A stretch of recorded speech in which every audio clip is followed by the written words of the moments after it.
sanajan kuari ge kuari pisan aya kuari pisan ge aya anu nyahun Nagara Jin sababaraha urang hiji di Bogor geus bebeja ka kula nomor kaduana nu geus nyaho ka Nagara Jin teh orang Karawang emang Karawang mah meureun henteu boga wiridan ge ngahiji jeung jin ieu kiai lain lalagan di Karawang aya nungges ngalalakon ka Nagara Jin Nagara Jin teh sarua jeung urang ngan aya kerajaan jin nomor kahiji nu terbesar di Banten. Wah, cuma lain lalagan teh. Mentak urang Banten mah kos jin kasurupan. Banten. Belah ditu Banten urang nyebrang maka parahu eta ge kerajaan jin gede kene. Ih caritakeun urang Bogor, urang di ditu di Nagara Jin teh loba ambalaya, wah mutiara, emas, perak dan lain sebagainya asal daek bae. Pakaian dan lain sebagainya. Mun urang mawa segede kieu bae mutiara ti Nagara Jin dibawa ka urang moal kaduitan.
Ingsun agung ingat sira kabeh libasan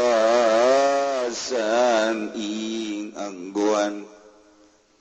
ayo khalaqnahu lakum tegese ngadamel ingsun agung hu ing libas lakum kadhe sira kabeh yuari kang bakal nutupan ya libas sestu tegese nutupan ya libas sauatikum sakekalan sira kabeh warisyalan angguan bulu wa utawi waris temayu tajammalu bihi ku barang kang den gawe kaelokan apa bihi kalawan maminasia bisaking pirang-pirang dodot walibasat taqwa menang macanalan angguan taqwa menang walibasut tegese anggoan takwa al-amalu sholihu tegese amal kang sholeh wasmtul hasanulan tingkah laku kang becik dadalan kang becik binasbi kalawan den bacana sabli basat takwa atfun ala libasan iku dan atepaken ing atas lapan libasan warapilan den baca ropa mubtada uniku dari mubtada khobaruhu jumlatu dzaliku ta khobare mubtada iku jumlahan lafaz dzalik sarua jeung walibasut taqwa lan utawi anggoan taqwa iku dzalika utawi mangkono libasut taqwa khairun iku kang leuwih becik dzalika min ayatillah utawi mangkono inzalul libas bi aqsami min ku tetep saking sakehe ayat Allah dalaili qudrati tegese pirang-pirang dalil kakawasan Allah la'allahum manawa ya bani adam atawa kufar iku ya zakaruna areling ya bani adam kabeh fayu'minuna maka pada iman ya bani adam kufar kabeh fihi iltifatun iku tetep ing dalam la'allahum utawi iltifat anil khitab saking khitab ya bani adam la yaftinannakumus syaitanu kama akhraja abawaykum minal jannah yanzi'u anhuma libasahuma liyuriyahuma sawatihima innahu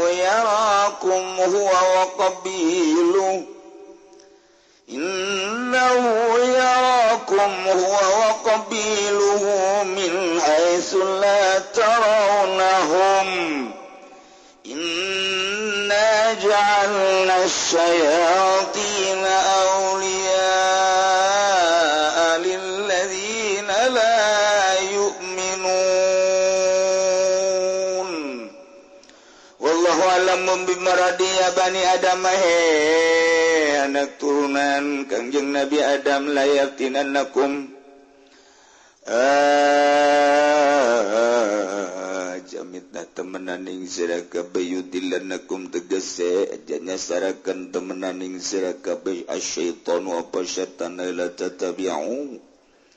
tegese aja nganuti sira kabeh ing syaitan atufataftanmu maka yen tanarima kapitna sira kabeh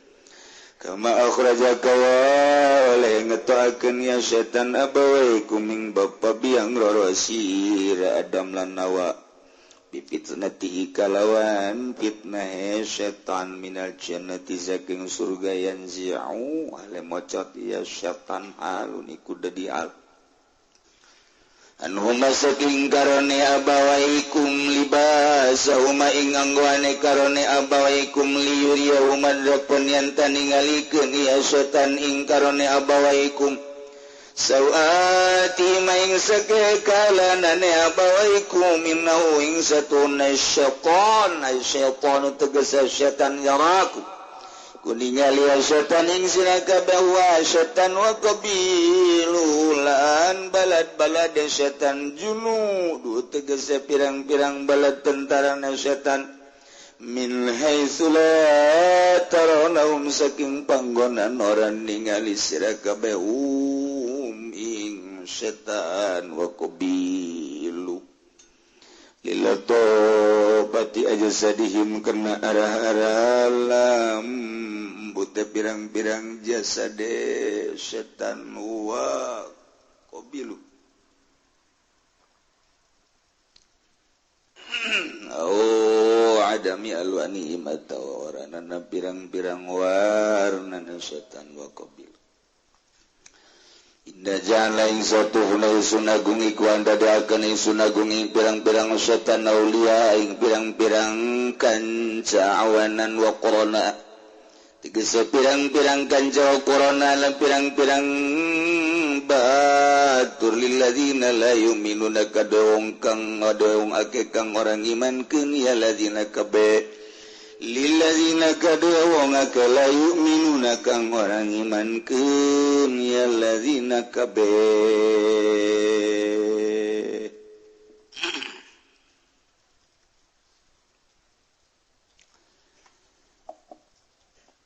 ngalanjutkeun dongeng tentang diturunkeuna bapa ibu urang Adam Hawa sabada ditundung ku Gusti Allah kulantaran ngalaksanakeun kasalahan Siti Hawa ku Gusti Allah dumiat dijieunkeun getih unggal unggal bulan dibere getih ngeberbai dina bobogaan anahet ngara ku gara-gara nyana nyuguhan nu teu bener ka salaki ora ditundung ku Gusti Allah nu tadina aya sukuan ku ari fiat rijalu dieuwekeun sukuna itu kene iblis ditundung ku Gusti Allah diberi julukan anta mal'un terlaknat sia iblis geus boga julukan masing-masing turunkeunlah Kangjeng Nabi Adam teh di India Gunung Sarnadib Siti Hawa diturunkeun di Jeddah Orai diturunkeun di Sajistan Iblis diturunkeun di Ubullah pan ieu nagara na maraca nyana kana kitab komu nyana majarago maca sejarah begitu dibaca di negaranya na sial iblis diturunkeun di negara urang cek urang Ubullah itu kene Sajistan wah cara urang negara Orai mantap kurang ulah ngadenge seremna baheula serem namun ditelaah ku ari urang Inggris setelah Afgan diserang baheula ku komunis dilarang salat dilarang puasa teu beunang sarolat teu meunang aya nu magahan ngaji aman mah aman ka dieuna terpisah jeung kitu negara komunis Islam ngan di jero keamanan teh teu meunang bergerak ngayakeun ajaran-ajaran Al-Qur'an teu beunang salat teu beunang akibatna kabelah dieuna eueuh nu salat sebab asal salat tembak di dinya ke asal salat tembak asal salat tembak akhirna salat di imah tetep bae asal kaselidik tembak otomatis kan nu salat eueuh nu ngaji eueuh agama mah Islam maka terus sampai ka ayeuna nagarana 100% Islam cuman masjid eueuh nu salat eueuh negara Imam Bukhari di ditu negara Bahauddin An-Naqsabandi negara Alauddin An-Naqsabandi urang mun macaan sejarahna kutubul aulia ya di ditu tapi peribadatan terbatas kakarak setahun iyalah dipersilahkan untuk mengembangkan agama setelah presiden nu ayeuna rada loyog kana agama jadi kos kitu tah kaya entak lamun dibandingkeun jeung di urang jauh prak urang ieu sejarah ieu pantes kararitu geus sebab orai baheula diturunkeunna di ditu orai muka urang mah pan eta mah incuna orai teh berarti kan nu ka urang mah incuna nu di ditu pusatna masyaallah Kangjeng Nabi Adam diinstruksikeun ku Gusti Allah titah neangan Siti Hawa kesulitan neangan jalan-jalan munajat ka Gusti Allah Setelah munajat turun malaikat Jibril nuduhkeun jalan untuk menuju Jiddah. Didinya terus Kangjeng Nabi Adam teh neangan Siti Hawa ti Jiddah teh terus berangkat mengarah ke Mekah. Ternyata ku Gusti Allah dipertemukeun di Arafah. Waduh, luar biasa bungahna Kangjeng Nabi Adam kapanggih jeung istri tercinta. Manusia sadunya kakarak dua nu pasini kontrakan. Nu pasini taneuh lantaran nganduaan tamahnya di dunia teh Masya Allah ablag-ablagan can aya sasah. Tidinya lempang Kangjeng Nabi Adam jeung Siti Hawa ka Muzdalifah. Di Muzdalifah didinya cicing. Di Muzdalifah terus berangkat ka Mina. Didinya lah Kangjeng Nabi Adam neuleuh ka jasad Siti Hawa teu make pakaian sabenang-benang acan. Itu kene Siti Hawa neuleuh ka Kangjeng Nabi Adam gubal gabel. Cek Siti Hawa ka eta naon nu ngagabel ulah loba omong eta ge naon anu nyengir. Ya Allah, ya Rabbi, satara aja Gusti. Cek Siti Hawa jatuh nyengir mangan senyum doang. Eta kadele ku aing ge kapeng-kapeng senyum kapeng-kapeng baeud. Ieu nu teu kuat namun baeud. Munajatlah Gusti ta Kangjeng Nabi Adam ka Gusti Allah Gusti. Nu tatarina abdi di surga serba mewah serba sagala aya. Kulantaran abdi ditundung ku Gusti ai pangampura mah geus aya sabada abdi ngadoa Rabbana zalamna anfusana wa illam taghfir lana wa tarhamna lanakunanna minal khasirin. Abdi teh ayeuna geus dihampura ayeuna geus aya di bumi abdi duaan tah ayeuna abdi manyuhunkeun petunjuk ka Gusti. Apakah ieu kudu sataranjang bae atawa kudu kumaha? Mun kudu dipake naon? Kudu dipake abdi nyuhunkeun petunjuk jeung lain jang sakadar abdi bae. Lantaran isuk pageto meureunnanan anakan Gusti abdi nyuhunkeun aturan-aturan.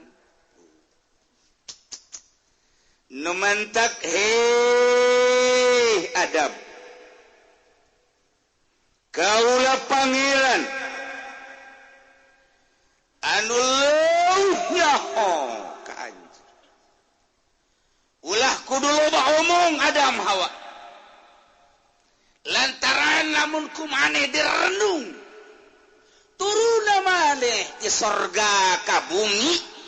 pan geus dicaritakeun ku kaula nu agung. Waktu kaula ngadamel anjeun teh Adam pan ditanya ku para malaikat. Dek naon ieu Gusti teh nyieun kos ieu pan dijawab ku kaula. Inni ja'iluka fil ardi khalifah. Kaula ngadamel ka anjeun teh bakal jadi khalifah di muka bumi. Ulah kaget Adam ku sebab maneh kabongbroy ku nasehat iblis maneh teh nyieun dosa. Ulah kaget sebab eta mah ngan sakadar ngalaksanakeun perjanjian ini ja'iluka fil ardi khalifah. Ayeuna anjeun geus aya di bumi dijadikeun sebagai khalifah bakal dibere aturan-aturan nu dibutuhkeun baik agama maupun dunia. Masya Allah. Teu sambarangan kaula nurunkeun ka anjeun Adam lamun henteu nyieun aturan-aturan nu mantak ayeuna rek dibere nyaho ku kaula. Hei Adam, jang anak cucu anjeun deui. Lain sakadar jang anjeun duaan. Kebutuhan-kebutuhan tentang agama, tentang dunia bakal dicaritakeun terus sih macam kebutuhan nyangakeun sadaya-daya cek Kangjeng Nabi Adam nuhun gustingan atuh abdi pan ieu kapanasan geura dara-dara buru-buru bujur panas di hareup panas lantaran cuaca di Mekah teh kapan lain cara diurang mamun panas bisa ngiuhan tatangkalan ambalayah tangkal Ambon belah kulon ge nu ngaji tarariis di dinya bari ngopi bari ngarokok kiai-kiai nyana-nyana nyayomkeun di urang babari belah ditu aya tangkal buah belah panas bisa ngiuhan tapi di Mekah di Saudi Arabia baheula mun panas dek ngiuhan di mana maka Kangjeng Nabi Adam hayang buru-buru panas Gusti panas sanajan tatangkepan ge atuh ai panas ge mah Gus deuk di mana happy atuh happy sote lamun tiris panas ge mah atuh cuaca panas saja urang nangkep pamajikan mah hau atuh sarua jeung asup ka hau direrab Masya Allah. Nah Adam kaula nu agung ayeuna dek jaritakeun kebutuhan pertama tentang pakaian. Ya bani Adam qad anzalna alaikum libasan yuwari sawatikum warisha wallahu a'lamu bimuradihi ya bani Adam anu mantak teu khusus ka Kangjeng Nabi Adam tetapi Gusti Allah khitab teh ya bani Adam ka seluruh anak cucu Kangjeng Nabi Adam lamun anak cucu Kangjeng Nabi Adam mah berarti terus ka urang ge ka urang Cikupa ka urang Bojong ka urang Sepatan geus puguh urang Pasar Kemis mah jajana manarurut teu kudu dicaritakeun di Pasar Kemis mah kadang-kadang nurutna oper. Nah ya bani Adam, anak cucu Adam. Qad anzalna alaikum libas. Nyata, jelas. Yakin. Kaula lu agung geus nurunkeun ka anjeun kabehan. Wahai anak Adam, libasan anggoan pakaian. Gusti Allah tega bahasa kenana qad anzalna make anzalna mah kapan inzal inzal mah kapan turun mantak ditafsiran ku Imam Jalal di anzalna teh bi mana khalaqnahu majaz berarti lantaran inzal makan turun di langit berarti lamun ieu teu make majaz anak Adam cak Gusti Allah qad anzalna kaula nyata geus turunkeun wadimor ti luhur ka handap. Wah, ambalaya wadimor. Geus turunkeun atlas, gajah depak. Wah, ambalaya. Segala lepis, segala BHS, anzal tarurun ti luhur langit ka handap janteu. Dina turunna ge meureun urang pararae. Mantak anzalna bimana khalaqnahu. Kok Gusti ngabahasakeun anzalna sih? Pan aya anzalna manurunkeun bentukna kadeul inzal biasana hujan dipakekeun kanurunkeun hujan anzalna ieu ge sarua artina cek Gusti Allah kaula bakal nyieun pakaian teh nu disababan ku hujan mimiti kaula nurunkeun hujan tina cai hujan ambalayah di bumi teh bakal jarara di sagala jajadian ti mimiti teki jukut jeung sajabana datang ka tangkal anu gede bakal jarara di tina jajadian nu disababan ku hujan teh angke bakal aya jajadian anu bisa dipake njieun pakaian buktina kapas jeung berbagai deui kitu tatangkalan nu bisa dijieun pakaian di antara nu paling istimewa adalah kapuk kapas. Di urang mah lain kapuk kapas aya ge kapuk anu luhur teh tangkalna naon tangarana rangdu eta ge bisa kurang di alan haju dijejal-jejalkeun jadi anggal jadi kasur tiis geunaheun jasangan sing hade tadi jerona sok aju tarareas kana hulu tah kapuk kapas waduh luar biasa produksi dijadikeunlah kapuk tersebut benang tina benang dijadikeunlah tenunan jadilah wadimur waduh jadi polekat gajah duduk gajah depak gajah lari yuh can aya cenah kejieun atuh kusia terus kebelah dieuna waduh dimodif-modif baheula maya samping Maulana segala kebelah dieuna terus samping teh uluh kegala BHS Al Jupri terus Al Hidayah wari deui aya deui Tamer macem-macem wah iyalah disababan ku hujan berarti mencek tukang ngaji memajaz min itlaqis sabab wa iradatil musabbab jadi berarti majaz sabab tina hujan bakal ngajadikeun nu disababan ku hujan berbagai tatangkalan salah satu kebutuhan manusia cai tina unsur opat sebab manusia teh adalah terbuat tina anasirul arba'ah hiji ardu dua hawa tilu ma'u opat nar kebutuhan manusia teh sakitu hiji taneuh nomor kadua hawa nomor katilu na cai nomor kaopat na seuneu eueuh bae nu hiji total adat jadi paeh napas geus hukak hingkak geus teu bisa ieu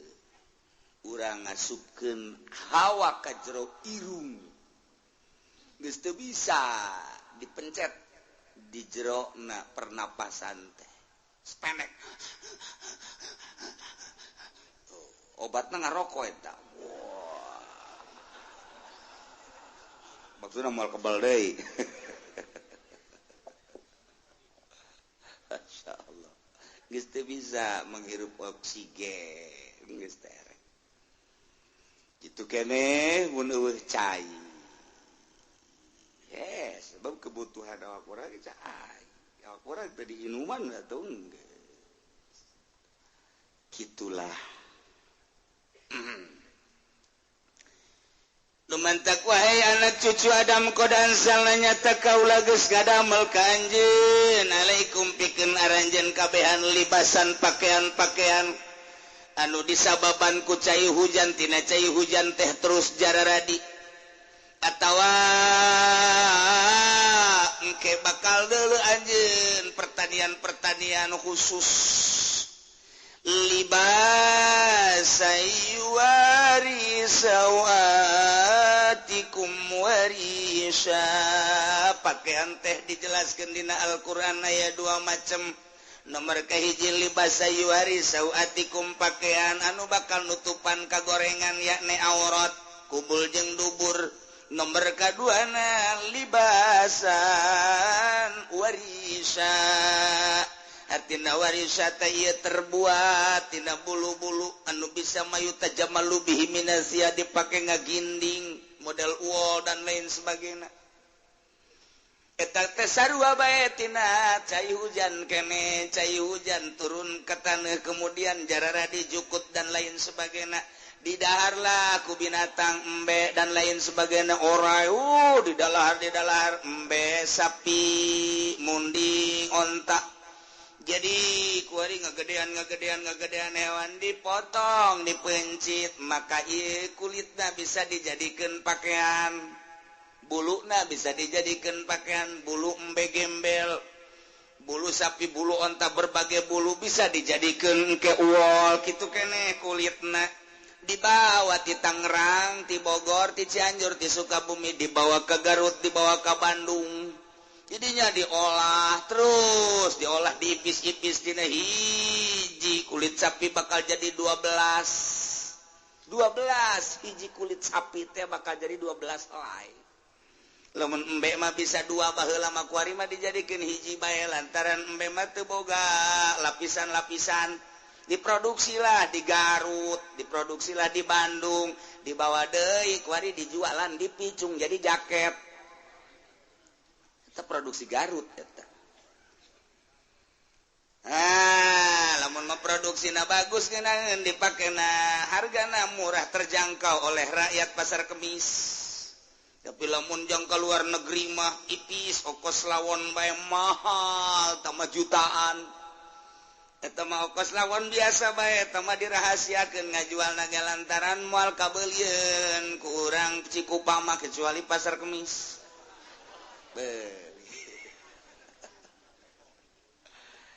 Dipakailah di luar negeri saha nu makena penyanyi ternama Elvis eta make buatan Garut sebenarnya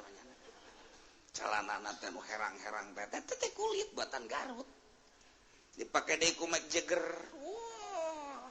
eta teh kulit buatan Garut sebenarnya mah gitu dipake deui ku Al Jarreau kulit buatan Bandung eta sebenarnya seserian heran aing mah.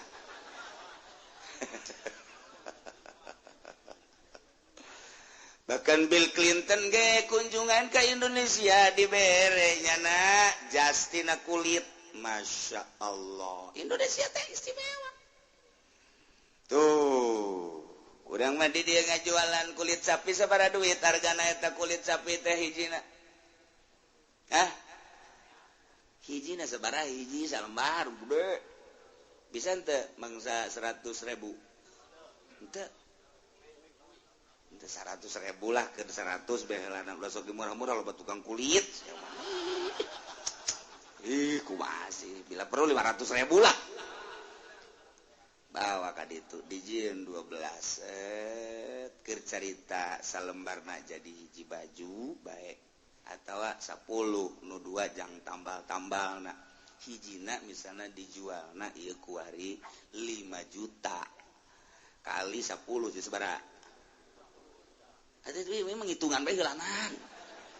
50 juta sasapi Masya Allah mantap kamu mun tukang kulit hargakeun 1 juta mahal gitu jadi jaket mah Walima timbul pertanyaan paneta teh kulit kuari dipake kuari jaket kulit nu di urang makan dipake na teu meunang kahujanan asal kahujanan bae jadi heuras aju bau tak kumaha lamun jaket kulit kahujanan aju bau ku urang kuari digoreng pake kerupuk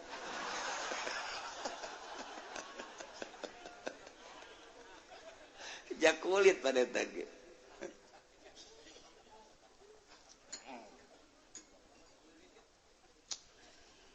nomor kahiji libasa yuwari sawatikum pakaian anu jang nutupan aurat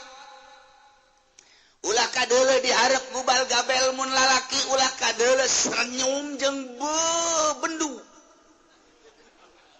baud ulah kadeule itu kene di tukang supaya rapi libasa yuwari sawatikum nomor kahiji nomor kedua libasa warisa di samping warisawatikum teh ditambahan ku ginding make potongan nu rapi terbuat tina lawon nu bagus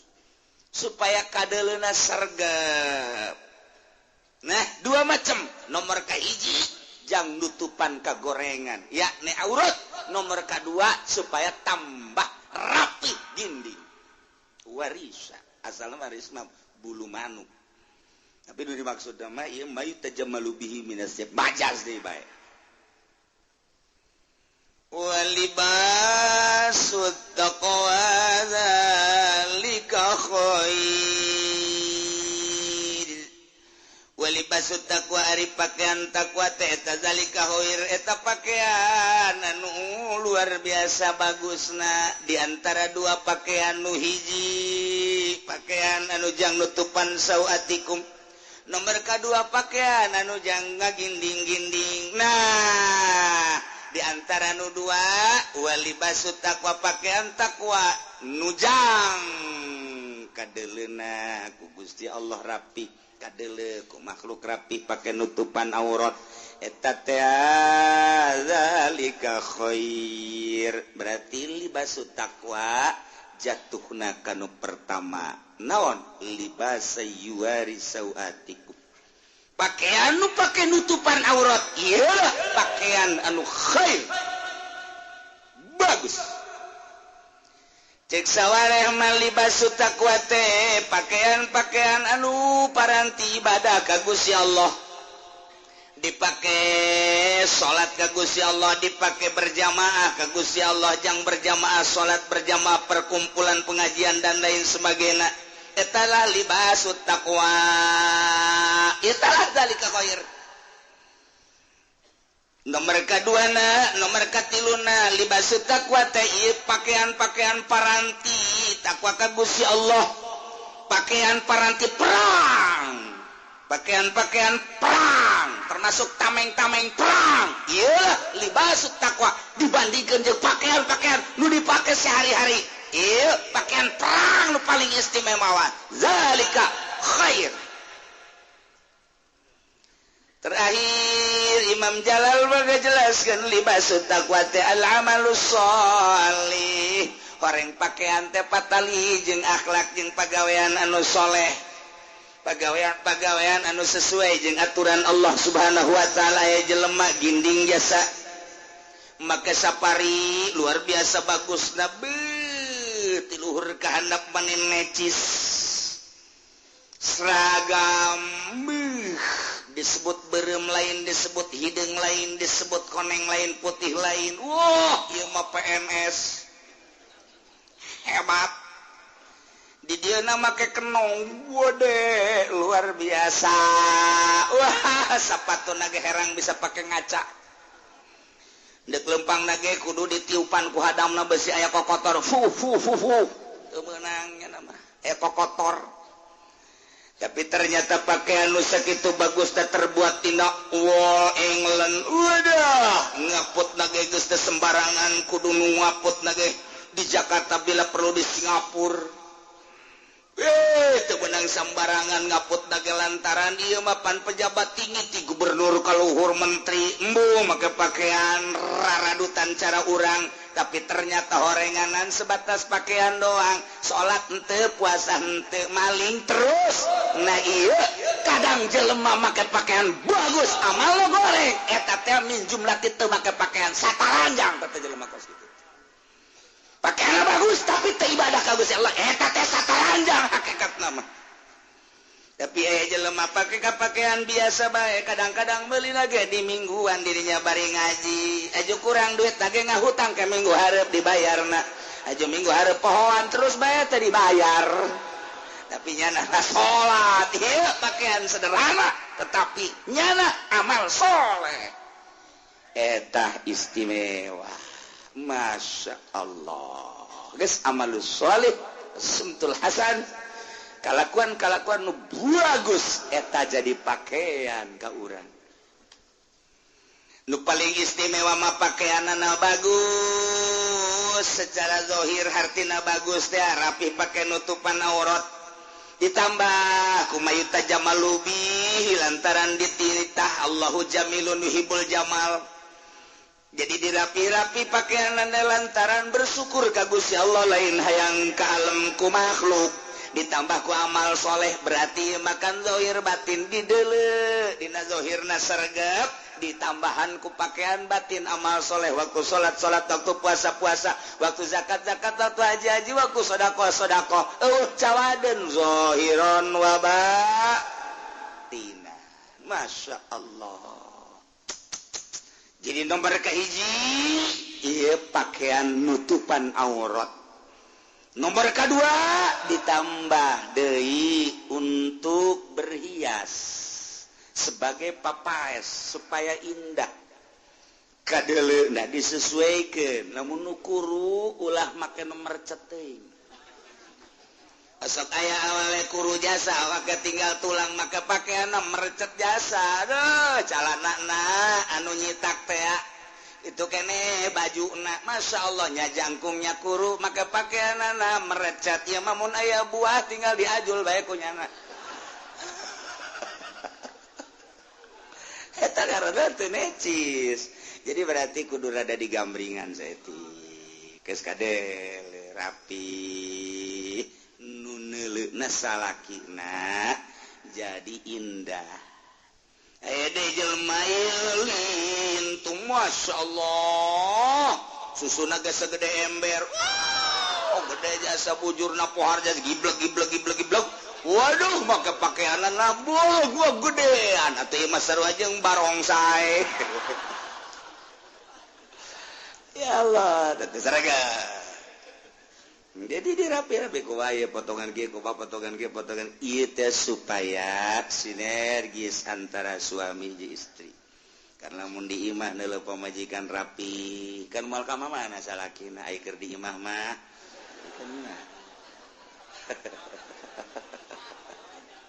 Lah cek salaki da cukup aing neuleuh sia bae ge jah sia rapi bae. Geus teu kudu neangan ka mana deui geus rapi kadeuleuna aing mah. Neuleuh sia tuh. Aju salaki nagekan rapi becak pamajikanana aja asana pangkasepna kakak di dunia kakak mah sanajan hideung tapi herang kakak mah kadeuleuna ya pun si der gitu kan nyambung suami istri Masya Allah ngeunah dititah urang kitu teh pakailah sarwajeng pakaian untuk menutupi aurat. Di samping itu tambahlah dengan keindahan-keindahan supaya di imah tangga ngeunaheun saling memandang. Ieu teh khususna ka Kangjeng Nabi Adam jeung Siti Hawa, umumna jang anak cucu Adam jeung Siti Hawa. Libasut taqwa zalika khair, pakaian nu paranti takwa eta lah nu paranti anu dihebatkeun manu hebat, paranti salat, paranti ngaji libasut taqwa. Zalika khair kitu keneh libasut taqwa paranti perang zalika khair eta nu hebat atawa ieu libasut taqwa libas taqwa teh nu jang sakadar nutupan aurat libasut taqwa zalika khair ditambah ku amal-amal saleh ieu mah bagian batin kalakuan nu bagus zalika khair ieu kabeh zalika min ayatillah la'allahum yadhakkarun wallahu a'lamu bimuradi ngajadikeun Gusti Allah kana pakaian dengan berbagai aksam bagian-bagian pakaian dengan berbagai mode-mode pakaian dengan berbagai potongan-potongan pakaian jeung dibuat dari berbagai bahan-bahan aya nu tina kapas aya nu tina dangdaunan aya nu tina talokop aya nu tina kitu kulit-kulit kayu aya nu tina bulu embe aya nu tina bulu dan lain sebagainya ieu kabeh zalika min ayatillah etalah tanda-tanda ayat Gusti Allah tanda kebesaran kekuasaan Gusti Allah urang kuari cecampuran di dia make pakaian teh berbagai-bagai macam potongan berbagai-bagai kitu dasarna berbagai-bagai kul naon kitu ngaranna dasarna nah ieu aya nu tina tapamatek aya nu tek-trek aya tina pitoron aya nu tina hero aya nu tina sipon macam-macam eta zaman-zaman baheula oh datang ka kuari nu alanyar macam-macam eta teh kaluarna mah teu jauh tidak matek jeung istem pangheulana di urang aya istem di Tangerang pohara jasa asal geus ngomong gawe di mana di istem hebat amat orang tukang sapuna kos kuari besok babe jauh alhamdulillah kiai saya kerja di mana di bandara asa pilot bae penurangnya ngadenge di bandara teh asa pilot bae Masya Allah renganan di luarin bandara geus bagus penting digaji bae lah naila kabeh zalika min ayatil dalil kekuasaan Allah Mun ku Allah teh diturunkeun cai kemudian teh jarara ditatangkalan kapas nu jadi tangkal kayu nu jadi embe onta pararaeh urang bisa sataranjang deui nya kumaha teh jahara rese nu mantap ketika turun hujan teh urang ngadoa ka Gusti Allah bersyukur alhamdulillahirabbil alamin ku sebab hujan dialah jaradi segala rupa euy kapas di Kalimantan jararadi nu dipelak nu teu dipelak idinya langsung dikemas dibawa ke Bandung dibawa ke Tangerang jaya pabrik tekstil di urang teh dibawa ke Surabaya kadang nu meuli nama urang Sumatera dijual di Tangerang dijual deui ku ari nu produksi tidak kapas bae ge jelema jadi hartawan jadi jutawan miliuder masyaallah bersyukurlah ka Gusti Allah ieulah tanda kebesaran Gusti Allah subhanahu wa ta'ala ti mimiti anu melak kapasna kemudian anu manenna kemudian nu ngemasna karyawan dibawa ka Tangerang kemudian transaksi jual beli kapas dirinya sabaraha ton apa sabaraha kontainer dibawa lah ku ari ka pabrik tekstil ti mimiti patani kemudian kadang tangkulakna dibeli ku bos di dieu diasupkeun dak urang mah ku ari tarima make alhamdulillahirabbil alamin teh nyaho ieu dibuat tina naon ti mana asalna tinggal bersyukur ka Gusti Allah subhanahu wa ta'ala na ilah zalika min ayatil maksudna kembalikan ke Allah itu tanda kebesaran Allah tanda kemahakuasaan Allah la'allahum yazakkarun manawa para kupar diharapkan seluruh manusia teh eling ka Gusti Allah nu antukna engke ngimankeun bahwa Allah teh adalah pencipta langit bumi katut eusina iman atuh ka Gusti Allah urang mah kuari alhamdulillah make pakaian geus teu nyaraho saha nu melakapasdak saha nu jadi tangkulakna di mana diproduksina ku urang kuari mah geus dinikmati dipake kuari ku urang dipake ngaji dipake salat ilah zalika khair libasut taqwa tapi batur coba dulu sagedengeun urang be make pakaianna mararahal tapi teu iman ka Gusti Allah nyana agamana Konghucu nyana Buddha nyana Hindu nyana Protestan Kristen Katolik dan lain sebagainya tah geus dibere nyaho ku Gusti Allah awas ieu teh tanda kebesaran Allah la'allahum yazak ingat sia ka aing cek Allah dia iltifat cek ahli ma'ani ma'ai tadi di luhurna qad anzalna alaikum khitab tapi di dia kunaon la'allahum gaib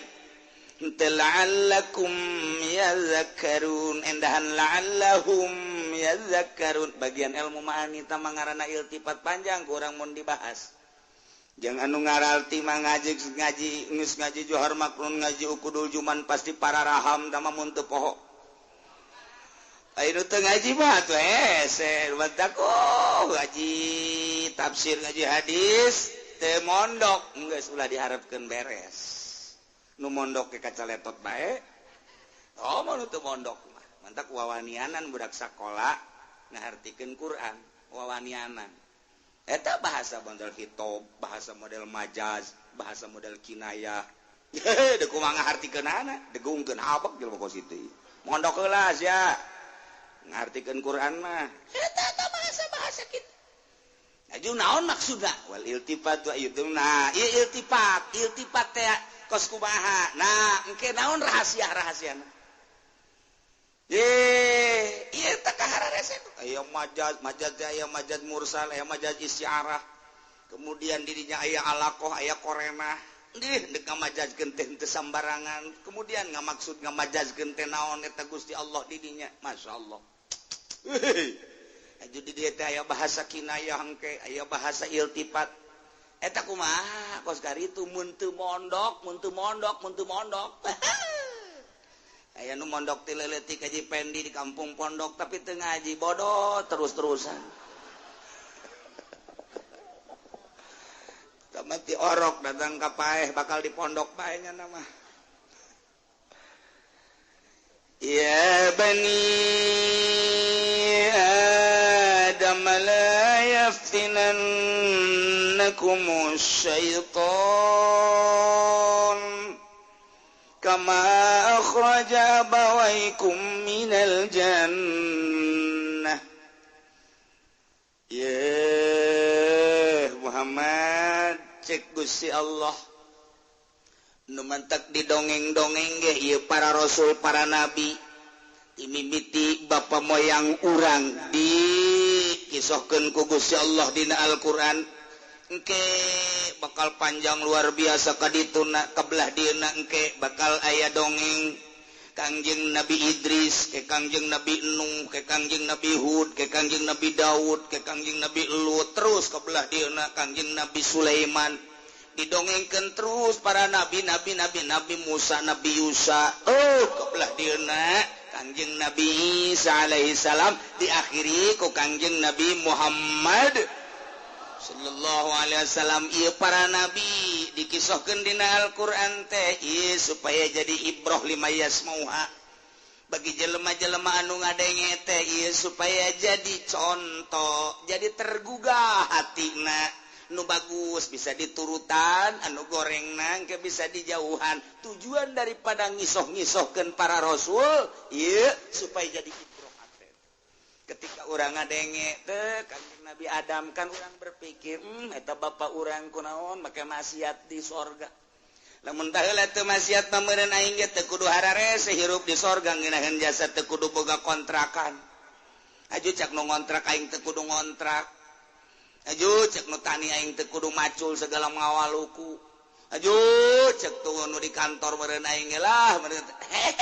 teu berpikir kadinya. Ulah ngomong gitu lantaran Gusti Allah geus ngajelaskeun inni ja'iluka fil ardi khalifah. Tinggal eta memang kesalahan Kangjeng Nabi Adam ku urang ku ari dijadikeun ibro. Cacak-cacak Kangjeng Nabi Adam salah mah tetep bae ditundung ku Gusti Allah komo aing tah kudu kitu. Kangjeng Nabi Adam bae salah jeung Ibu Hawa Gusti Allah diturunkeun tina nu mulya sorga diturunkeun ka bumi anu hina. Eta teh anu kesayangan Gusti Allah atuh komo aing sapira aing meureunanan pangkat teu boga derajat teu boga aju aing maksiat bae terus meureunanan ieu deuk diturunkeun ka mana ieu aing deuk diturunkeun ka mana.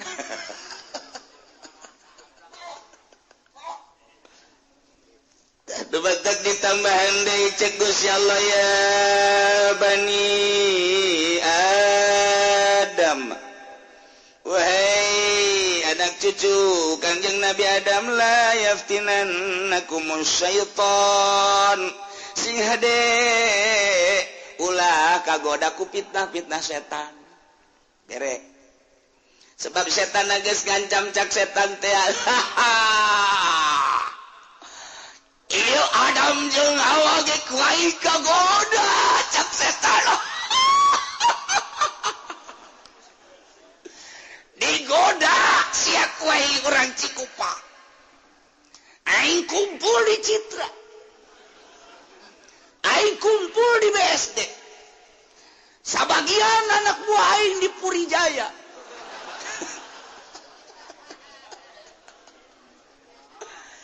Pokoknya aing wal mundur cak setan ku aing sia digoda dek di mana bae posisi sia. Anu dagang asongan ku aing bakal digoda. Anu dagang lapak ku aing bakal digoda. Nu dagang karung ku aing bakal dikarungan. Pokoknya ku aing digoda kabeh cak setan ulah sabat kali aya bapa bae ge jeung ibuna ku aing bisa komo sia. Ku aing bakal digoda nu jadi ustad. Nu jadi kiai ti Tarasub Golkar. Setan blonnya.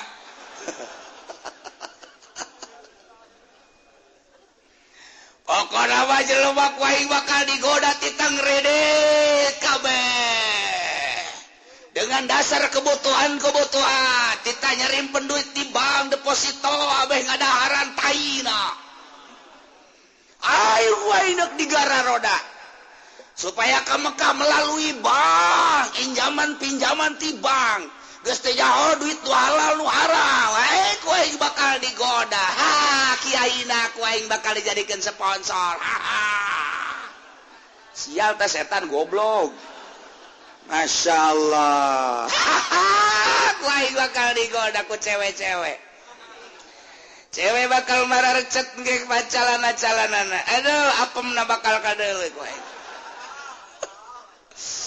ping-pingna bakal disingkap-singkapkeun ku aing dadana bakal dibuka-bukakeun ku aing aduh SMS-na dilancarkeun ku aing ujian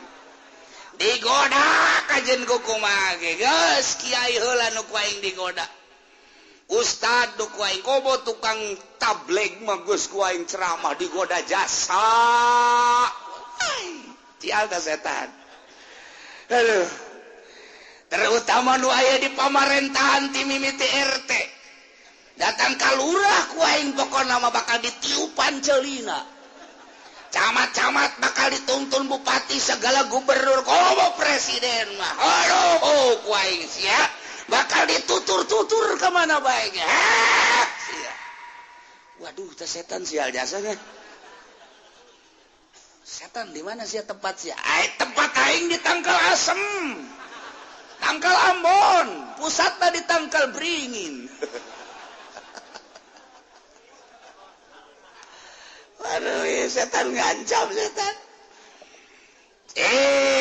Cek Gusti Allah ya Bani Adam, anak Adam nu aya di Cikupa, di Bojong Balaraja, Cipondo, Ciputat, Ciledug. Kos kabeh santero, Serang, Pandeglang kabeh anak Adam. Awas. Layak tinana kumu setan ulah kagoda ku pita setan sia sing hade kajen teuing setan ngancam ka sia sebagai anak Adam deuk di goda siana bae ulah kagoda carana kumaha Gusti supaya ulah kagoda ulah boga HP